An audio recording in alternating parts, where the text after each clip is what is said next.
Banyarwanda, inshuti z'u Rwanda, muri aho umwaka dusoza w'ibihumbi 2025 usize igihugu cyacu giteye intambwe igaragara, ariko kandi cyananyuze mu bibazo bitoroshye. Ndashimira Abanyarwanda bose kubw'icyizere n'ubufatanye mwagaragaje muri uyu mwaka. Ubukungu bwacu bwarazamutse. Ubu inshingano dufite ni ukubungabunga kandi tugakoresha neza amikoro dufite nk'igihugu.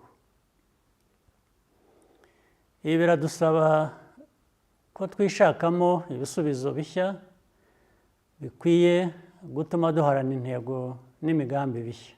Nta wundi muntu dukwiye gutegerezaho iterambere n'imibereho myiza yacu. Igishoro kinini kandi cy'agaciro dufite nk'igihugu n'urubyiruko rushoboye. Ni inshingano zanyu nk'urubyiruko rw'u Rwanda gusigasira ibyo twubatse no kubiteza imbere. Ndizera ko ibyo byose mubyiteguye, niyo byasaba kwitanga, yaba ku giti cyanyu cyangwa twese hamwe. Mu rugendo twagenze, imbogamizi twazihinduyemo amahirwe kandi twarushijeho gukomera. Ntidukwiye na rimwe kwibagirwa aho twavuye, kandi uku niko bizakomeza kugira ngo bidufashe kwiyubaka uko tubyifuza. Several milestone events this year elevated Rwanda's profile internationally. The International Security Conference on Africa was held for the first time, and the African School of Governance matriculated its first class of students from all around Africa. We also convened a new annual event on nuclear power innovation for Africa. This reaffirms that Rwandans and Africans generally have the power to define who we are, what we stand for, and where we are going.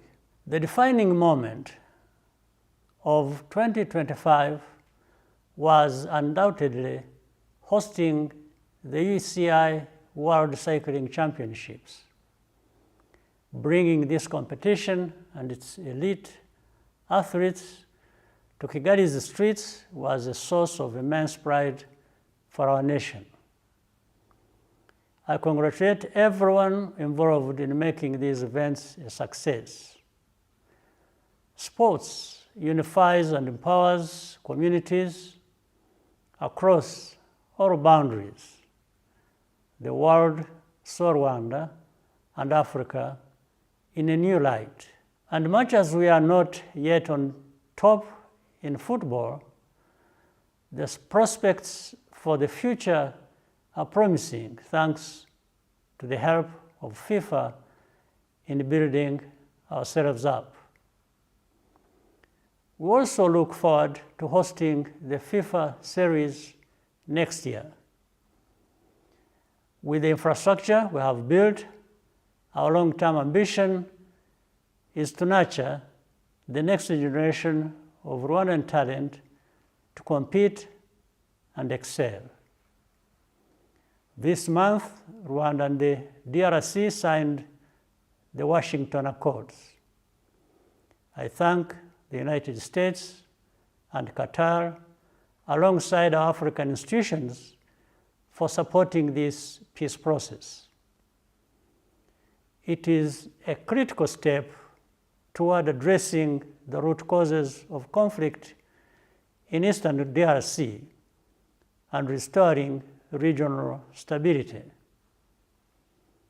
Rwanda is fully committed to implementing this agreement, but any threat to the peace and security of our people is unacceptable. The threat of state-supported violent extremism is unfortunately still very real. Ahazaza dukwiriye harashoboka. Tugomba kuguma mu nzira nziza, tugakomeza kugira icyizere kandi tugakomeza gutera imbere. Mu gihe twizihiza impera z'umwaka, ndasaba buri wese kwitwararika no kwita ku mutekano wacu n'uw'abadukikije.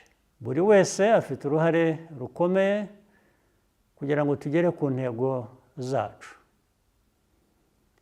Jyewe n'umuryango wanjye twifurije Abanyarwanda n'inshuti z'u Rwanda umwaka mushya muhire w'ibyishimo n'uburumbuke.